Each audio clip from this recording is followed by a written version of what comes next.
Saludos cordiales seguidores de mi canal Greco-Romano, Historia y Total War. Bienvenidos, espero que estén muy pero que muy bien. Vamos a estar hoy con lo que sería el segundo episodio, porque es una trilogía de una explicación y un orden cronológico de por dónde leer la historia de Roma desde sus propias fuentes. Ustedes saben que esto de leer ensayo, leer historiadores contemporáneos está muy bien y muchas veces son fuentes indispensables para la comprensión del mundo antiguo, pero no hay nada mejor que leer las propias fuentes clásicas, porque hay que tomar en cuenta que cualquier autor contemporáneo tiene sesgos derivados de nuestra época, derivados de los paradigmas que tenemos hoy en día, pero si lees a los autores antiguos vas a tener una cercanía más hacia la mentalidad de aquella época. Porque, por ejemplo, nosotros tenemos autores que vivieron 200, 300 o incluso 500 años después de los acontecimientos que relatan, pero los dioses que adoraban ellos eran los mismos dioses que adoraban los protagonistas de la historia que estaban contando. Los valores, la escala de valores, la visión que tenían ellos de los vicios y las virtudes eran los mismos, los de Tito Livio a los de Junio Bruto, por ejemplo, ¿no? Y así por el estilo. Con variables, evidentemente, porque la historia es dinámica, porque las cosas no son inamovibles, porque el cambio es una lógica misma de la vida y también de la historia, porque así como es la vida, así es la historia del hombre y de las civilizaciones. Así que hay ciertas cosas que hay que tomar en cuenta, pero insisto, siempre va a ser lo mejor leer la fuente antigua, porque accedemos de una forma mucho más directa con lo que son los conocimientos de estos periodos tan pretéritos que nos encantan. En el capítulo anterior abordamos autores como puede ser, por ejemplo, el bueno de Virgilio, que no escribió historia, escribió un poema, el poema patrio romano, que es la Eneida, porque hay un punto en el que la historia y la mitología no se pueden separar, ¿no? Sobre todo cuando hablamos de épocas tan remotas de la historia romana, y también hay que tener en cuenta que todos los autores antiguos como Virgilio, Dionisio de Halicarnaso y Dion Casio, por ejemplo, ellos también hacen lo mismo. Ellos también comentan la llegada de Eneas a Italia, comentan los mitos tal cual los vemos en Eneas, ¿no? Como tal, en la Eneida de Virgilio. Entonces, comentamos la Eneida de Virgilio, comentamos también autores como Dionisio de Halicarnaso, Diodoro de Sicilia, Tito Livio, Polibio de Megalópolis y Apiano. Y el día de hoy vamos a adentrarnos ya lo que sería dejando, o mejor dicho, avanzando de la República Tardía hacia lo que es el Principado. Y el primer autor del cual vamos a hablar es nada más y nada menos que Salustio, ¿no? Cayo Salustio. Cayo Salustio es un autor que vive durante la crisis de la República, el turbulento fin de la República.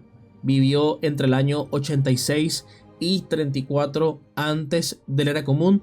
Estamos hablando de una persona que no solamente fue espectadora de los acontecimientos que vamos a narrar que aparecen narrados en su obra, sino que también fue un protagonista, fue parte de ellos, y fue una parte bastante curiosa del conflicto, porque él era del partido cesariano, era del Partido Popular. Por tanto, estamos hablando de un personaje que no tiene nada que ver con ese sesgo que había, ese sesgo republicano, ¿no? Ese sesgo senatorial, sino que estamos hablando de un cesariano hecho y derecho. Y en Editorial Gredos contamos con un volumen que trae todas las obras de Salustio, pero solamente tenemos dos que están completas, que son las que tienen mayor trascendencia en la historia en la historia de la historiografía, ¿no? Que son La Conjuración de Catilina y La Guerra de Yugurta. Pero quiero que sepan que en ese volumen, Editorial Gredos, hay unos fragmentos de las historias de Salustio que abarcan el periodo comprendido entre el año 78 y 67 antes de la era común, y son fragmentos. También hay cartas que están como en el apartado, digamos, anexo del libro. Ahora, respecto a lo que tiene que ver con La Guerra de Yugurta, que es una obra que tenemos completa, La Guerra de Yugurta narra los acontecimientos entre el 111 y el 105 antes de la era común. Trata sobre la guerra de la República Romana contra el Reino Unido Yugurta, el norte de África, y allí vemos el protagonismo de personajes relevantes como Cayo Mario y también como precisamente Sila, y cómo este territorio comienza a ser cada vez más sometido por la República Romana, pero también vemos los que serían las características de la personalidad, ¿no?, de estos hombres, de Mario y de Sila, y que luego va a tener una mayor relevancia en los conflictos que se van a desencadenar a partir del 105. Acuérdense que este hombre, Mario, tuvo varios consulados, ¿no? Y aunque este hombre es cesariano, aunque este hombre Salustio es popular, no es ciego, ¿no?, a las corruptelas o a las cosas poco ortodoxas que hace su admirado Mario, ¿no? Obviamente él es mucho más crítico con la parte senatorial, pero también tú puedes escoger, ¿no? O sea, no es que por leer a este hombre tú te vas a volver popular, ¿no? Puede que simpatices un poco más por la causa popular, pero no es lo primordial, ¿no? O sea, no es algo que vaya como tal a construir fanáticos como tal, porque los clásicos no hacen eso. Bueno, un dato no menor es que este autor Salustio, fue pretor en la provincia romana de África. Por tanto, él tuvo acceso a fuentes de primera mano, documentos oficiales y demás, a la hora de escribir su historia sobre este acontecimiento de la guerra Yugurta. La otra obra que tenemos de Salustio es precisamente La Conjuración de Catilina. Este libro narra los acontecimientos que tienen concretamente lugar en el año 63 antes de la era común, cuando Lucio Sergio Catilina urdió una conspiración para instaurar una especie de tiranía o dictadura popular, entre comillas, en Roma.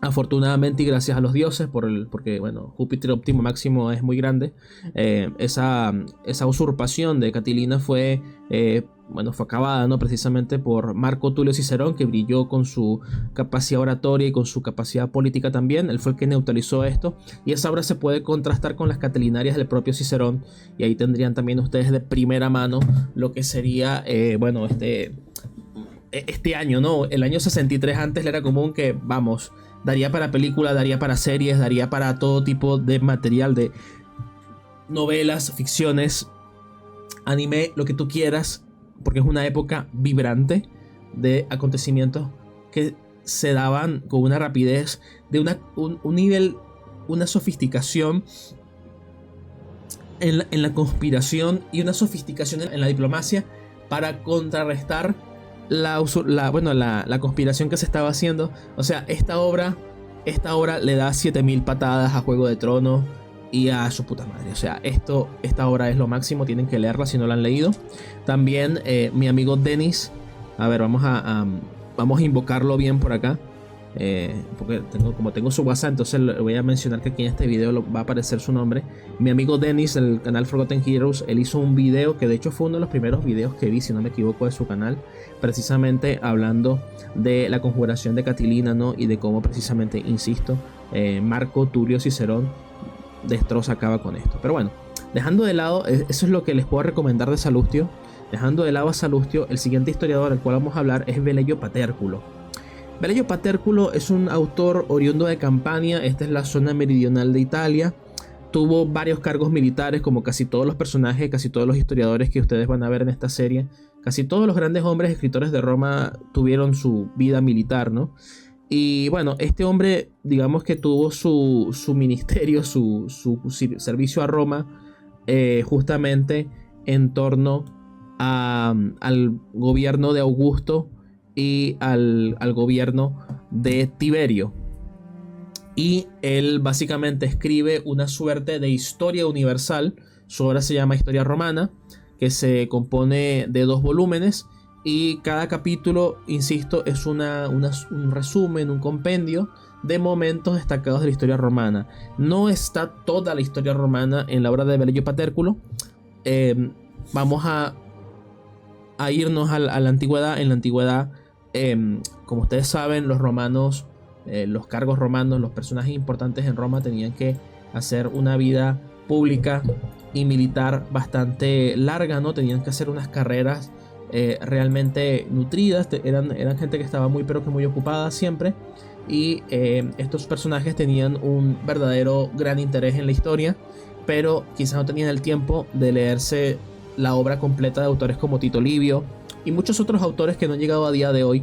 Entonces ahí es donde entran en escena personajes como el que estamos mencionando ahora, como Velello Patérculo, que precisamente se dedicaron a hacer, a condensar el contenido de cientos y cientos de volúmenes en 2 pequeños rollos, 3 pequeños rollos, y se lo dedicaban, es decir, estas son obras privadas, eran obras de un erudito a su amigo, un hombre de estado, para que éste no se perdiera y para que supiera y tuviera una noción, digamos, detallada, precisa, de los acontecimientos más relevantes que él tenía que tener en cuenta como miembro del aparato político romano, ¿no? Así es como Velello Patérculo dedica su obra a Marco Winiquio. Este Marco Winiquio era un hombre destacado en la Roma en la época de Tiberio. Y bueno, ya entrando un poco de lleno en lo que sería la obra como tal, básicamente Velello Patérculo comienza con los nostos. Los nostos son los viajes de los héroes que terminan la guerra de Troya, tanto del bando griego como del bando troyano, y emprenden viajes. Entre ellos, por ejemplo, Eneas, ¿no? Que se va de Troya, se va hacia África y luego Sicilia, y de ahí pasa a Italia y funda justamente una serie de poblados que van a ser el germen de lo que más adelante van a ser los romanos. Él también cuenta allí los nostos de otros héroes de esa misma guerra de Troya, cómo se fundan varias ciudades, varias colonias, tanto en Italia como Asia Menor. Y también habla un poco de los grandes imperios que hubo antes de Roma, ¿no? Habla, por ejemplo, de la fundación de Capua, la fundación de Nola, habla de las Olimpiadas griegas, entra de lleno ya con historia romana a partir de la Tercera Guerra Macedónica y menciona personajes relevantes de la historia romana republicana como Lucio Emilio Paulo o Quinto Metelo Macedónico, y bueno, muchos otros hombres destacados son los que aparecen allí, ¿no? Que son protagonistas de su obra. Así como también va narrando hechos relevantes que son un antes y un después, en tanto que Roma se impone en el Mediterráneo y se convierte en la potencia hegemónica, ¿no? Como por ejemplo la destrucción de Cartago y la destrucción de Corinto, que ese es un punto de inflexión. Muchas veces la gente me pregunta en qué momento Roma se vuelve una fuerza imparable, tal y cual. Bueno, las guerras púnicas y la conquista de Macedonia. Esas décadas son cruciales para que Roma construya su imperio aún siendo república. Acuérdense que el imperio se construye desde la república. Y dicho lo cual, el autor continúa narrando hasta la crisis de la república, lo que hablamos antes con Salustio y compañía, las guerras civiles, los triunviratos y el ascenso de Augusto, su principado, su vida, su obra, muerte, o mejor dicho, su ascensión con los dioses. Porque acuérdense que los emperadores no mueren, los emperadores son eternos, y sobre todo alguien tan divino como Augusto. Bueno, el punto es que narra, digamos, la partida de Augusto y el ascenso de Tiberio a la púrpura y parte de la historia de Tiberio, ¿no? El sucesor de Augusto. Esa es la obra de Velello Patérculo. Ustedes pueden conseguirlo en un solo volumen en Editorial Gredos. Por otro lado, y ya saliendo de la República de lleno, gente, estamos saliendo ya de la República, vamos a hablar de el divino Julio César. Miren quién está por acá. Está Flavius Gatitus Rufus, que anda activo por aquí. Pero bueno, volviendo a nuestros romanos, hablemos de Cayo Julio César. Caius Julius Caesar, quien no solo fue un gran conquistador, que eso ustedes ya lo saben. Aquí no venimos a hablar de la guerra de las Galias como tal, o de sus magníficas tácticas, como por ejemplo la batalla de Alesia, ¿no? Donde nunca la caballería salió dando vueltas ni nada por el estilo, como dice algún desubicado por allí. No, nada de eso. No vamos a describir la táctica, ya hay videos en el canal donde hablamos de las tácticas de César, sobre todo el tema del asedio, sino que vamos a centrarnos más en su faceta como escritor. Porque sí, Julio César no solamente fue un gran conquistador, no fue un gran militar, no fue un gran táctico y un genial estratega, sino que también fue un escritor, ¿vale? Julio César es el autor de los comentarios a su guerra de las Galias y a la guerra civil.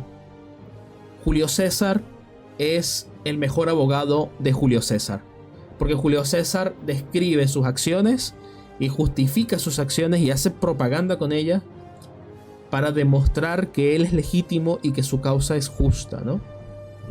Más adelante Suetonio dirá que Julio César un día dijo: rompe las leyes si es para gobernar, ¿no? Bueno, Julio César fue un maestro en lo político y también fue un maestro en lo que tiene que ver con, digamos, entre comillas, el marketing, ¿no? O sea, de cómo se vendió él a la plebe y a la gente romana, y no solamente a la plebe, sino también a una parte del Senado y también a una gran parte importante de la clase ecuestre que le apoyó en todo. Pero bueno, más allá de eso, la Guerra de las Galias. La Guerra de las Galias es la obra más famosa de Julio César. De hecho, es una de las obras más estudiadas por la filología latina, porque es una obra que es relativamente fácil de estudiar en latín, relativamente fácil de leer, porque estamos hablando de un latín que es llano y directo. En otras palabras, es un latín militar, un latín marcial. Es un latín que es muy fácil de entender. Y bueno, es el inicio de la... Inclusive el inicio de la propia Guerra de las Galias es genial, porque dice In Galliam divisan, o sea, la Galia está dividida, ¿no? In divisan parte en tres, o sea, en tres partes, algo así es el inicio, no recuerdo bien. Pero bueno, como digo, es una de las obras número uno a la hora de estudiar latín. Y básicamente aquí lo que hace Julio César es justificar la Guerra de las Galias, justificar las acciones. Porque para el Senado la Guerra de las Galias, o muchas de las guerras que tienen lugar en la campaña de Julio César en la Galia, era una guerra ilegal. Porque César luchó contra pueblos sin que hubiera un casus belli como tal a ojos del Senado. Entonces, por eso es que muchas veces le acusaban de guerra ilegal, pero Julio César en la Guerra de las Galias justifica y dice: no, mira, lo que pasa es que esto es necesario porque va en pro de la seguridad de Roma y estos pueblos galos son muy volátiles. Tenemos aquí muchos posibles enemigos, mejor romanizarlos, mejor conquistarlos, no someterlos, que estén dentro de la propia esfera romana, y así nosotros controlamos mejor toda la zona y nos evitamos sorpresas en un futuro, como ha pasado por ejemplo en la época de mi tío de Cayo Mario, que vinieron los germanos y sus filas se engrosaron con muchos galos y amenazaron la república, ¿no? Entonces allí la Guerra de las Galias, como digo, narra ese periodo comprendido de 8 años de lo que es la conquista como tal de Julio César. Julio César describe sus tácticas, describe también la etnografía del lugar. O sea, él te dice: la Galia se compone, o la Galia tiene tal y cual característica, hay una geografía de tal y tal manera, y en ella habitan tales y cuales pueblos que tienen tales y cuales costumbres, ¿no? O sea, que es una obra etnográfica también bastante relevante para conocer a los galos, porque hay que recordar que los galos eran pueblos anágrafos que no escribían historia de sí mismos. No podemos saber, no tenemos noción de los propios galos hablando de sí mismos, sino que tenemos precisamente la visión romana de ellos y la visión de Julio César, aunque sea una visión bélica con fines estratégicos. También es muy descriptivo porque él quiere que los romanos que lean su obra, que nunca han ido a la Galia, sepan cómo es la Galia y que imaginen, ¿no?, cómo es todo eso por allí. Él describe las tácticas, describe las estrategias, describe los pueblos, describe todo, y también menciona a varios hombres. Por ejemplo, Julio César menciona en su obra a Tito Pulo, que era un centurión, y también menciona a Lucio Boreno, que era otro centurión. No como en la serie, ¿no? Que en la serie es un subordinado y un centurión. No. Él explica que son dos centuriones que compiten entre sí para ver cuál de los dos es el mejor. Lo menciona ahí en su obra. Y también, por supuesto, menciona la lealtad y las capacidades de sus hombres, como Marco Antonio, ¿no? Que en aquel entonces la Guerra de las Galias no brillaba tanto. El que brillaba más era Labieno. Pero bueno, hay muchos otros. Hay muchos senadores y muchos personajes que son relevantes de la historia romana, que estuvieron también involucrados en la Guerra de las Galias y aparecen allí haciendo heroicidades, ¿no?, junto a César. Después de la Guerra de las Galias, ustedes saben que viene el cruce del Rubicón, viene la Guerra Civil, ¿no? Bueno, la Guerra Civil también tiene un libro que hizo César, que se llama Comentarios de la Guerra Civil. Y allí César describe los acontecimientos de dicha guerra, que tuvieron lugar entre el 49 y el 48 antes de la era común. Evidentemente Julio César se justifica. Evidentemente Julio César toma la causa popular y él dice que lucha por la república, ¿no? Porque ha sido traicionado por los optímates y por su amigo Pompeyo, ¿no? Acuérdense que Pompeyo estaba casado con la hija de César, con Julia. Y la guerra se da justamente después de la muerte de Julia, como se ve por ejemplo en la serie Roma de HBO, que está bien representada, ¿vale? Eso es así. Efectivamente muere Julia y eso es un punto de inflexión. Y luego viene la guerra civil, ¿no? La batalla de Farsalia, no solamente la batalla de Farsalia, sino que también diferentes escenarios de la guerra en la península ibérica, en el sur de la Galia. Vamos, la guerra civil, detalle.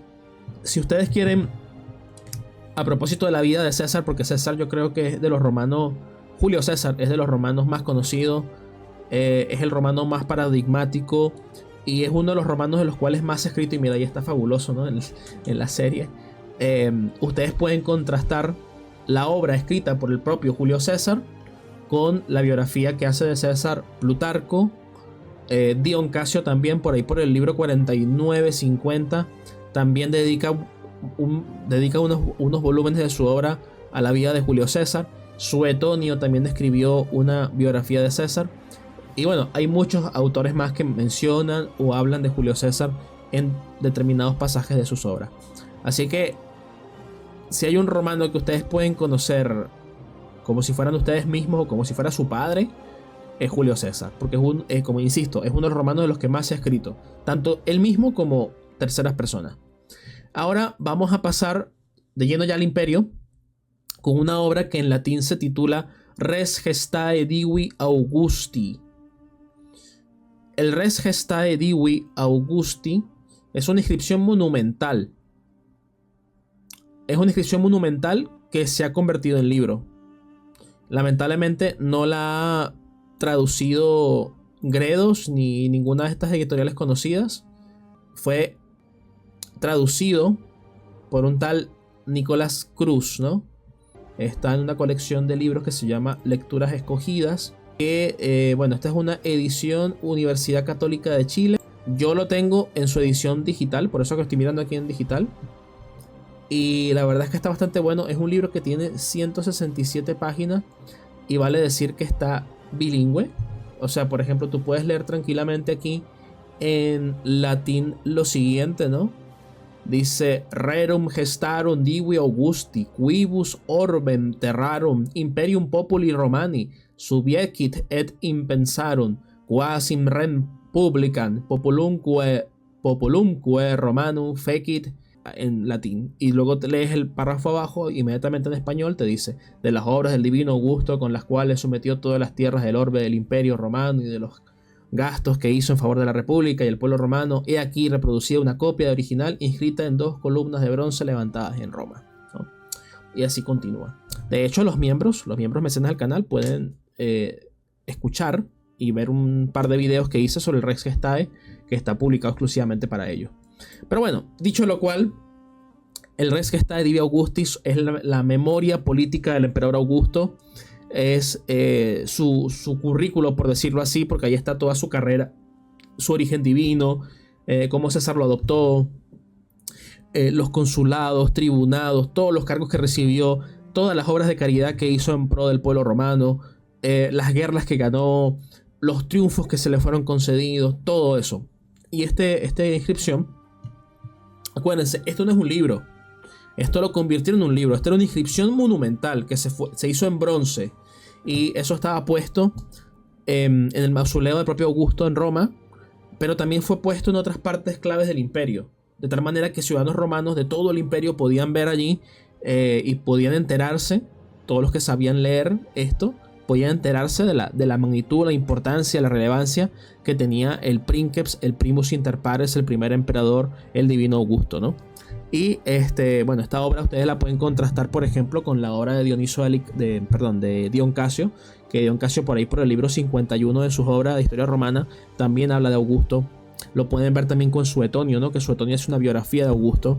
Así que es bastante interesante porque pueden contrastar lo que el emperador decía de sí mismo con lo que se supo a posterior con los otros historiadores.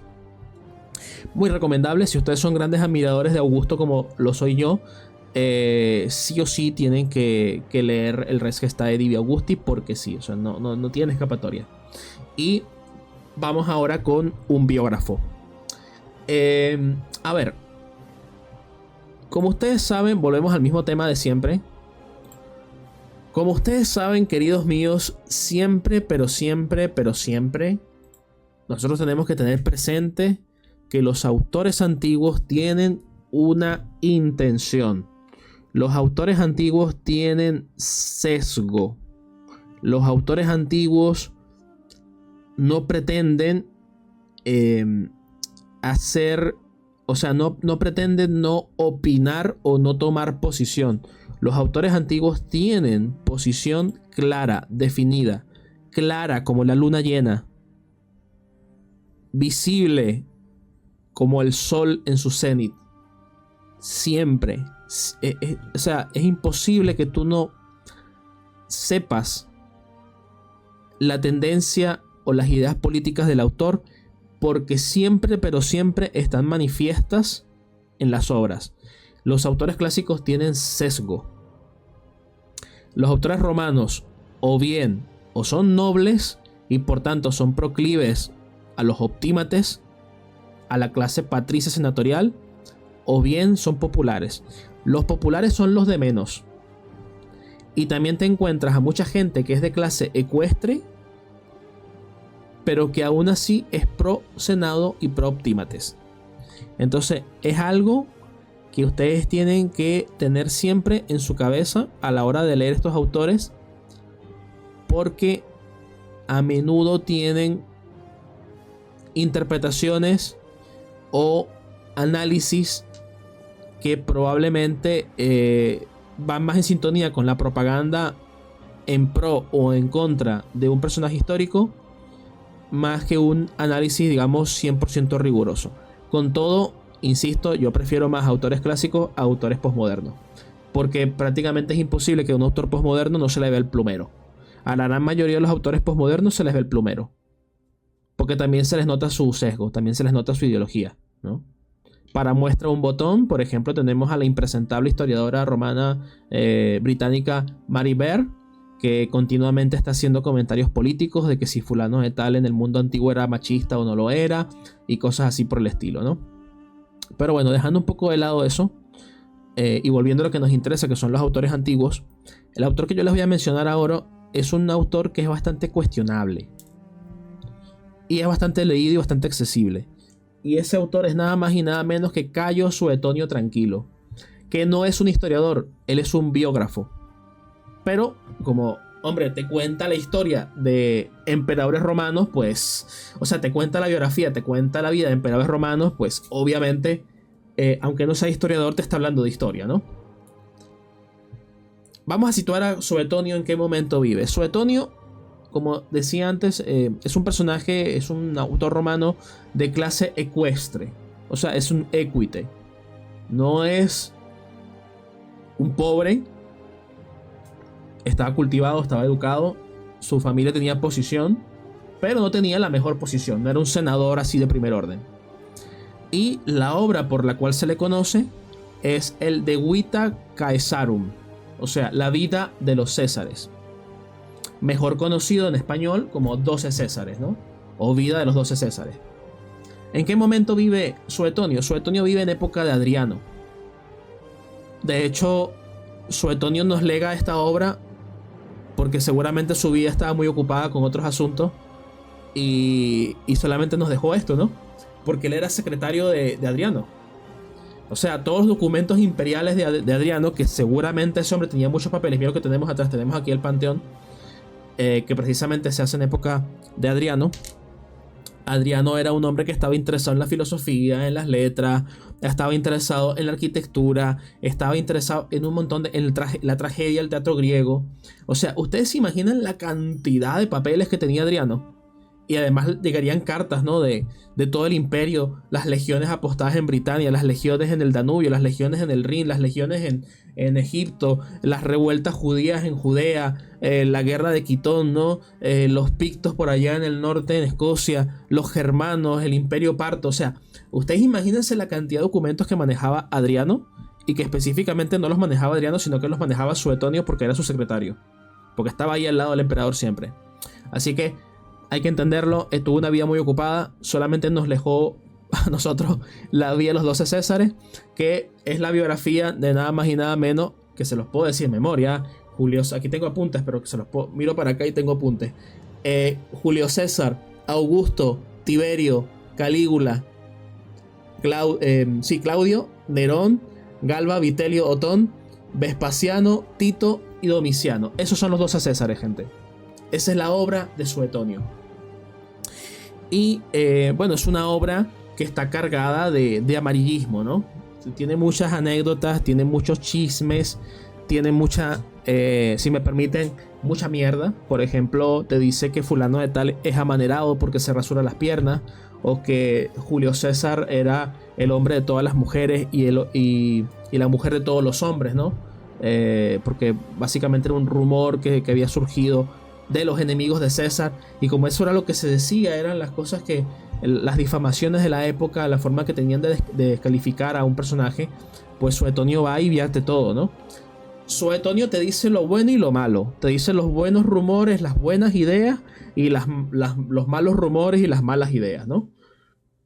Para muestra un botón, no voy a decir qué, pero también tenemos ahí en Suetonio el tema de los pececitos de Tiberio, que es sumamente desagradable y que es algo increíble, pues es algo que tú no puedes creer que Tiberio hiciera. Pero es el resultado de la vida de precisamente Tiberio, que se aisló en la isla de Capri, se fue a la isla de Capri, y allí pues la gente en Roma no sabía qué diablos estaba haciendo, y como tenía mucho tiempo libre y mucha creatividad, pues se les ocurrió que él tenía unos pececitos muy particulares, ¿no?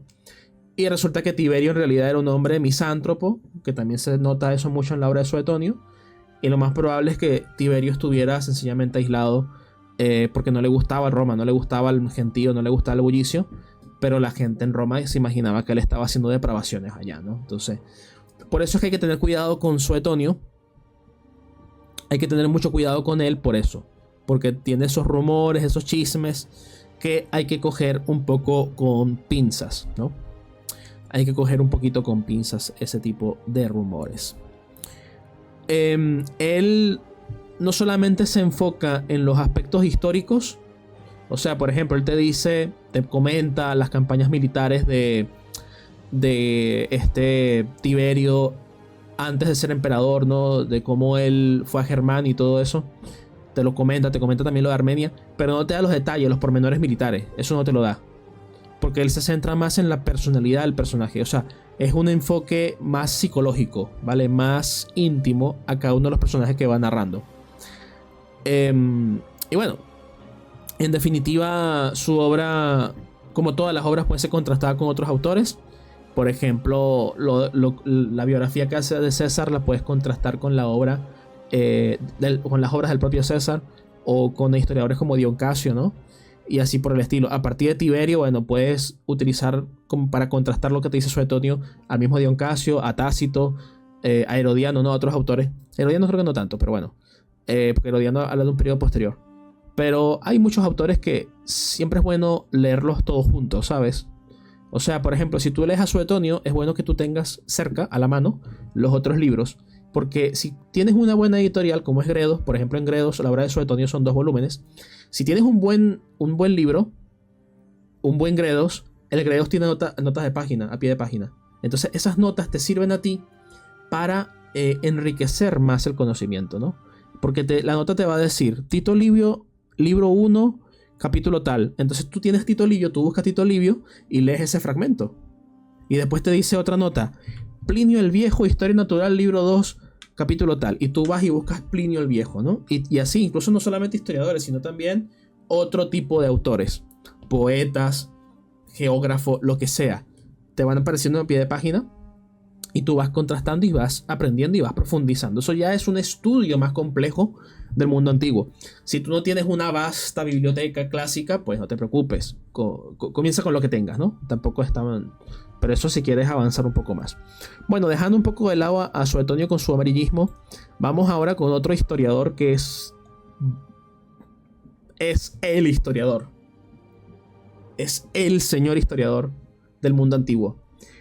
Estamos hablando nada más y nada menos que de Publio Cornelio Tácito. Mire, este hombre es historiador, ok, sí, muy bien, pero también fue senador, cuestor, tribuno, pretor, cónsul y gobernador. Es uno de los historiadores romanos más relevantes de toda la historia. Y es exquisito.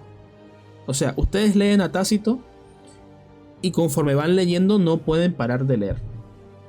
Por el nivel de detalle, por la pulcritud de su prosa, por la elegancia en sus expresiones. O sea, Tácito es supremo.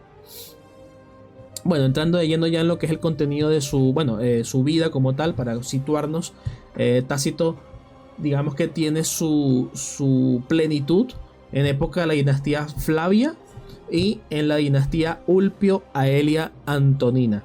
De hecho, él vive entre la época de los Flavios y la época de Trajano. Y escribe sus obras en ese contexto. Me parece que una de sus últimas obras fue la obra Agrícola, si no me equivoco. Y me parece que esa obra se escribió en época de Nerva, del emperador Nerva, el primer emperador de la dinastía Ulpio Aelia Antonina. Tácito pudo ver el buen gobierno de Vespasiano y de su hijo Tito, que también se llamaba igual, Tito Flavio Vespasiano, y padre e hijo, como también pudo ver a tiranos como Domiciano, y pudo vivir épocas sombrías, oscuras, ¿no? Porque acuérdense que antes de la llegada de Vespasiano hubo una guerra civil. O sea, Tácito tiene una mentalidad también bastante particular formada por los tiempos que vivió. Y Tácito es un nostálgico de la República. Porque precisamente por haber vivido una guerra civil, él describe y habla mucho de lo que son los vicios del poder y de cómo el poder que ahora recae en un solo príncipe puede ser sumamente perjudicial, ¿no? Entonces por eso es que él siempre tiene esa nostalgia, tiene un lenguaje y un contenido que ya lo vamos a ver un poco más adelante, ¿no? Tiene un contenido y un mensaje que es un poco pesimista, un poco negativo, porque recuerden, él es senatorial, es pro senado y vive en pleno imperio. Y no solamente es que vive en pleno imperio, porque es que él no vive en una época linda y hermosa, no, él vivió épocas feas. Guerra civil entre Galba, Vitelio, Otonio y Vespasiano. Y la época de Domiciano, ¿no? Entonces, por eso es que tiene un mensaje como el que tiene, ¿no? Bueno, ya situamos al autor en su momento histórico. Tácito tiene dos obras principales que son de carácter histórico. La primera de estas obras son los Anales, que abarcan un periodo comprendido entre los gobiernos de Tiberio, Calígula, Claudio, Nerón, Galba, Otón y Vitelio. Y es básicamente la fuente más importante que tenemos para el estudio de la dinastía Julio-Claudia. Y a esto se le suma las historias. O sea, están los anales y la continuación de los anales son las historias. Y las historias comprenden un periodo que va entre el año 69 al 96 de la era común. Y en las historias se centran en el periodo de los 4 emperadores, es decir, la guerra civil, ¿no? Entre Galba, Otón, Vitelio y Vespasiano. Pero luego continúan los anales y te hablan también del gobierno y de la vida de Tito y Domiciano. Entre medio, cuando ustedes lean esto, pueden leerse también, bueno, esto es otro punto interesante. En Gredos están los anales, creo que son 2 volúmenes si no me equivoco. Y las historias me parece que yo las tengo en cátedra. En cátedra Letras Universales. No recuerdo exactamente bien. Pero bueno. En Gredos hay otro volumen que tiene obras menores de Tácito. Tiene la Germania. Tiene la vida de Agrícola. Y tiene también el discurso de los oradores. Son 3 obras que vienen aparte.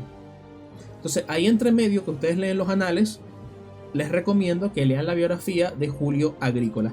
Julio Agrícola era el suegro de Tácito. Y es relevante y es interesante porque Agrícola es un gran romano, es un hombre, es un gran comandante militar que dirige una campaña con varias legiones en el norte de Britania. Él combate contra los pictos, combate allí en la zona que actualmente conocemos como Escocia.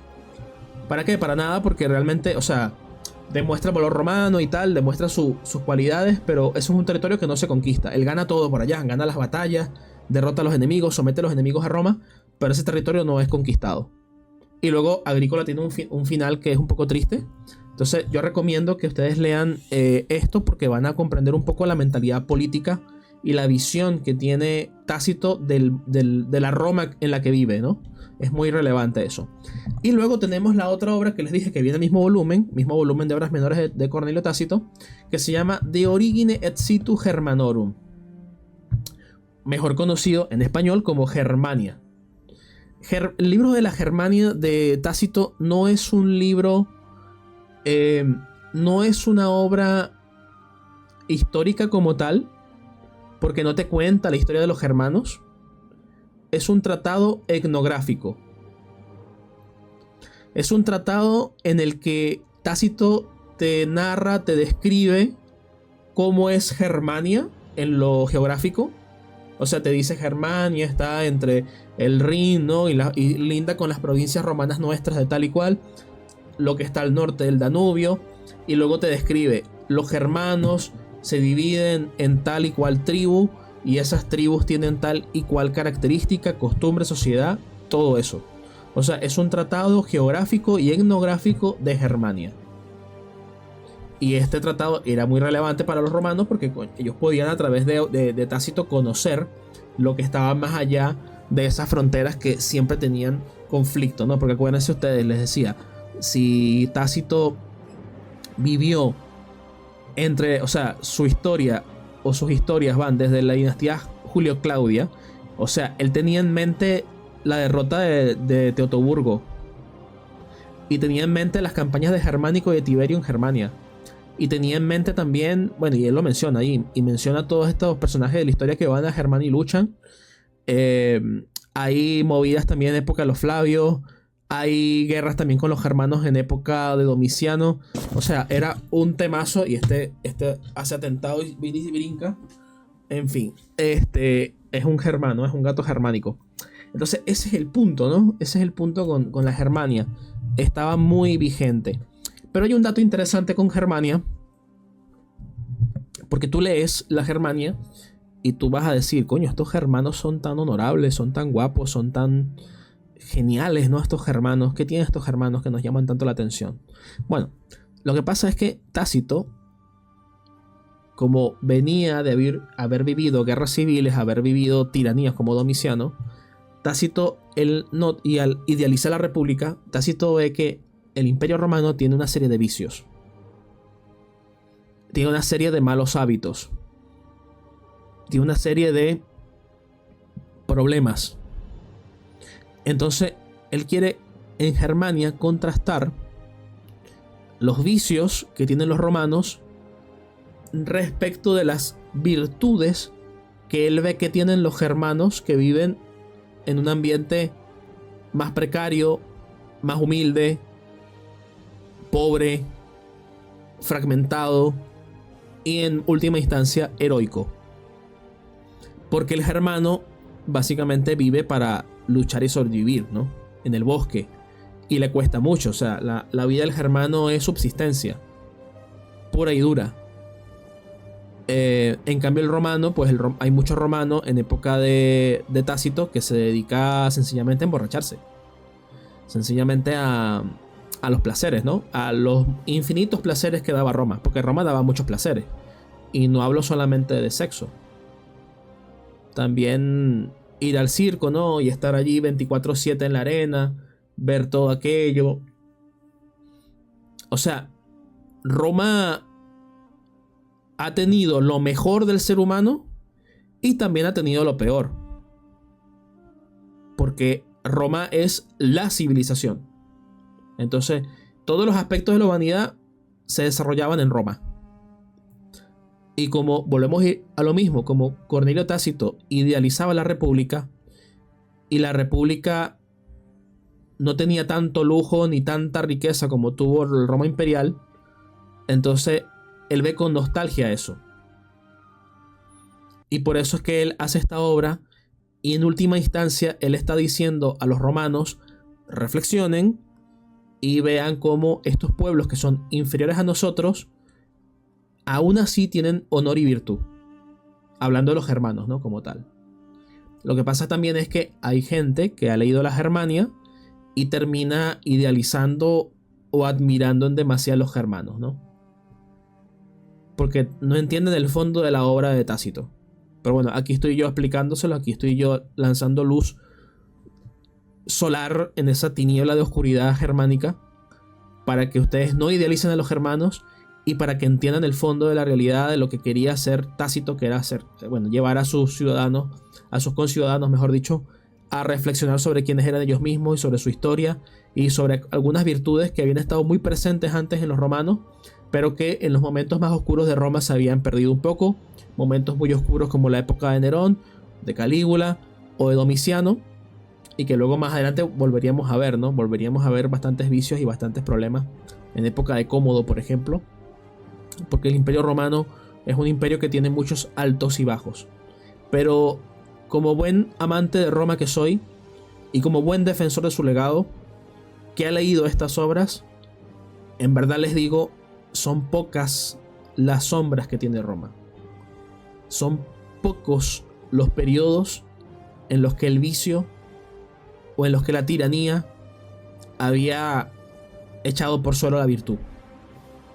Son más los emperadores buenos como Augusto, como Tiberio, como Claudio, Vespasiano padre e hijo, Nerva, Trajano, Adriano, Antonino Pío, Marco Aurelio. Miren cuántos dije un montón, ¿no? Y son pocos los malos. Los malos, ¿quiénes son? Calígula, Nerón, Domiciano.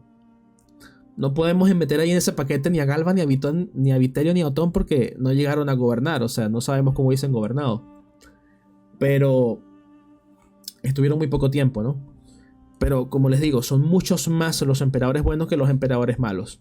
Entonces hay que rescatar a Tácito. Hay que entender su mentalidad, pero tampoco hay que dejarnos llevar por ese pesimismo que a veces se puede ver en algunos capítulos de su obra. Insisto, Tácito es el historiador. Es el historiador, o sea, él es de lo mejor en cuanto a historiadores que ha tenido Roma. Por último, ya para ir terminando, vamos con otro autor que no es romano, que se llama Flavio Josefo. Flavio Josefo es un judío. Originalmente se llamaba Joseph ben Matillanu, o como diablo se pronuncia eso. Y él era un noble de Jerusalén, joven, pero noble e importante, cuando estalló la revuelta judía contra Roma en el año 66 era común. Y fue convertido en comandante de las fuerzas judías que estaban desplegadas en Galilea, norte de muy al norte de Jerusalén, ¿no? Por ahí por el mar de Galilea, tal, de ahí donde salió el Galileo, donde nunca debió haber salido, ¿no? El Galileo. Y bueno, la cosa es con este Flavio Josefo, es que como él estaba en el norte, él fue de los primeros judíos que se encontró con las fuerzas romanas que venían con Tito Flavio Vespasiano desde el norte, desde Siria. Tito Flavio Vespasiano, hijo, destroza las fuerzas judías, las destroza, las hace trizas en nada. Y Flavio Josefo se da cuenta de esto, no es un tipo tonto, y él se rinde a los romanos. Y como era noble, los romanos lo toman bajo protección. Tito Flavio Vespasiano, hijo, lo acerca a su séquito. Y allí es donde lo adoptan. Y él deja de llamarse Joseph ben Matitayu, lo que sea, y se pasa a llamar Flavio Josefo. O sea, Flavio Josefo, Flavio porque está con los Flavios, porque está en el séquito de Tito Flavio Vespasiano, y Josefo porque es la latinización de su nombre judío, que es Joseph, ¿no? Por ahí va la cosa. Entonces, este Flavio Josefo acompaña durante toda la campaña a Tito Flavio Vespasiano, padre e hijo, en lo que es la pacificación de Judea. Tito Flavio Vespasiano padre se va para Roma. Bueno, primero se va para Egipto, y en el marco de las guerras civiles contra Galba, Vitelio, Otón, y queda al mando de la fuerza romana sitiando Jerusalén y luego Masada, Tito Flavio Vespasiano hijo. Flavio Josefo es testigo de toda la historia. Y es muy interesante porque en principio él es contrario a Roma y luego él es pro Roma. Porque Josefo se justifica a sí mismo, ¿no? Porque claro, él es un traidor. Él traicionó a los judíos y se pasó al bando romano. Entonces él tiene que justificarse. Yo no sé si lo hace sinceramente, si lo hace porque de verdad pensaba así, o si es un pañito de agua tibia, ¿no? No sé, me da igual. Pero el punto es que Flavio Josefo, él dice, y probablemente se lo decía también a otros judíos como él, que Dios, el Dios de los judíos, había abandonado a los judíos y que había favorecido a Roma. Y por eso es que Roma estaba ganando y estaba destinada a ganar y a someter Judea. Esa es la mentalidad de Flavio Josefo. Flavio Josefo, en el fondo, él te da a entender de que los judíos podrían vivir perfectamente bajo dominio romano porque Roma tiene un buen régimen. También eso está ahí en la obra de Josefo. Entonces tú ves ese tipo de contradicciones. Pero bueno, más allá de eso, más allá de la mentalidad de Flavio Josefo, también tú encuentras en él una descripción detallada de cómo funciona la legión imperial. Porque Flavio Josefo, al haber estado con Tito Flavio Vespasiano hijo, él andaba en los campamentos romanos. O sea, Flavio Josefo estaba en los campamentos romanos que estaban repletos con miles y miles y miles de legionarios, y vio con sus propios ojos cómo era el campamento romano, cómo funcionaba, los mandos, los oficiales, la organización. Y ahí está en su obra. Allí está en su obra. De hecho, hay un pseudo divulgador por allí, Mamada Sex Hispania, que él decía que supuestamente había investigado y que no sabía qué pasaba con el fuerte romano, ¿no? Él decía, no, yo no sé qué pasa con el fuerte romano. De repente lo abandonan. Bueno, él se puso a suponer tonterías allí. Bueno, el amigo no leyó. Y era muy fácil leer porque la obra de Flavio Vespasiano está por todas partes de internet. De Flavio Josefo. Flavio Josefo es el autor que nos dice que los fuertes romanos no eran abandonados, sino que eran quemados. O sea, cuando una legión romana iba a moverse de un lugar a otro, ese fuerte era destruido. No se dejaban los fuertes abandonados porque el fuerte romano era un arma en sí misma. O sea, es como que Estados Unidos haga una campaña militar hoy en día y lleve un portaaviones y lo abandone completamente funcional. Eso es un despropósito, eso es un absurdo. Los romanos no hacían eso. Los romanos hacían un fuerte en menos de un día, y si tenían que dejar el fuerte el día siguiente lo destruían y se llevaban lo que había que llevarse, y lo demás lo destruían, lo quemaban todo. No dejaban nada del fuerte para los enemigos, porque el fuerte era un arma en sí misma. Entonces, bueno, dicho lo cual, Flavio Josefo describe a plenitud la legión romana imperial en campaña. La obra neural de Flavio Josefo es La guerra de los judíos. Hay otra obra que se llama Antigüedades judías, pero no vamos a entrar en ella porque las antigüedades judías, de partida que parten de valga la redundancia, parten de los mitos bíblicos. O sea, no hay distinción entre Flavio Josefo, Antigüedades judías y la Biblia, porque te cuenta prácticamente lo mismo. Solamente al final de la obra de Antigüedades judías es donde él te habla un poco de cómo es Judea al momento de la llegada de los griegos y cómo es cuando comienza la dinastía osmonea, por ejemplo, que son los macabeos, y cómo Judea entra en la órbita romana. Eso que está ahí está bien, pero me centro más en este contexto, en lo que es la guerra de los judíos como tal, porque nos está describiendo esa guerra en concreto y la legión romana en campaña en Oriente entre el año 66 y el año 70. Y la obra fue escrita por el 77 en Roma, ya cuando había pasado la guerra, cuando había pasado todo aquello. Por tanto, incluso el propio Josefo no solamente fue testigo de la historia, sino que él también tuvo acceso nuevamente a los archivos imperiales y demás, y pudo contrastar con otros autores, y probablemente si había alguna cosa que Josefo no entendía, seguramente pudo aclarársele fácilmente, porque estaba en la cúpula del poder imperial y tenía todo lo que necesitaba para ser un buen historiador allí en la propia Roma. Dicho lo cual, chicos, aquí terminamos este video de recomendaciones de autores romanos para que ustedes puedan conocer mejor la historia de Roma desde sus propias fuentes, que es lo mejor. El día siguiente, no sé cuándo, pero más adelante voy a publicar una tercera entrega de esta serie, esta trilogía de historiadores romanos. En el próximo episodio vamos a hablar de Dion Casio, Herodiano, Sósimo, Amiano Marcelino y Procopio. Que Júpiter óptimo máximo esté con todos ustedes. Hasta la próxima.